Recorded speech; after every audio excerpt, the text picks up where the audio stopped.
Et du coup, ça m'a intrigué, je l'ai ouvert et j'ai découvert un monde riche qui foisonne avec des créatures. Enfin, tout l'inverse de ce qu'on pouvait imaginer du Moyen-Âge, austère et triste.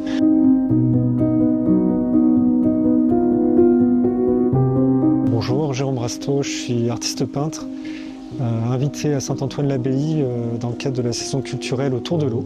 J'ai le plaisir d'intervenir dans le jardin médiéval autour de ce thème et je fais une proposition autour des 4 fleuves du paradis que je ponctue d'anecdotes plus contemporaines. J'ai cette chance de travailler dans ce cadre d'époque, mais n'étant pas du Moyen-Âge, mon langage est plus celui qui nous est commun à tous ici, celui de la pop culture, les jeux vidéo, les films, le cinéma, la bande dessinée. En fait, j'ai découvert dans des livres et avec mon père qui est artiste peintre, j'ai découvert l'univers de la peinture d'une part et dans les livres tout le monde médiéval et tout ce qui en foisonne, les créatures, les univers curieux. J'étais tombé sur un livre de Jérôme Bosch que j'avais ouvert parce qu'il portait le même prénom que moi. Donc j'étais tout gamin, 8 ans. Et du coup ça m'a intrigué, je l'ai ouvert et j'ai découvert un monde riche qui foisonne avec des créatures. Enfin, tout l'inverse de ce qu'on pouvait imaginer du Moyen-Âge, austère et triste. On a visité les lieux en se demandant comment intervenir ici, de quelle manière, qu'est-ce qui serait le plus judicieux.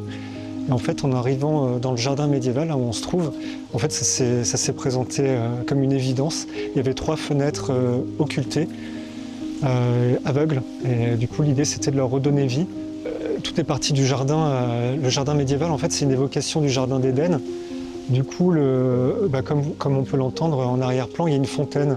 La fontaine, en fait, c'est l'évocation des 4 fleuves du paradis qui irriguaient le jardin d'Éden et le jardin médiéval en est l'évocation.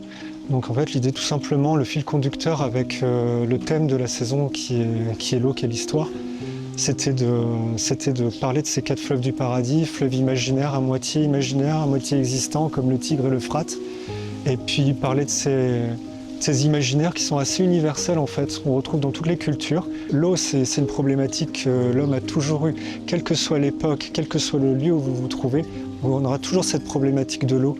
Du coup, l'idée, c'était vraiment de parler de ça à travers les eaux bienfaitrices des Antonins, donc, parce qu'on se trouve quand même à Saint-Antoine-l'Abbaye, qui soignait les malades du mal des ardents grâce à leurs eaux miraculeuses.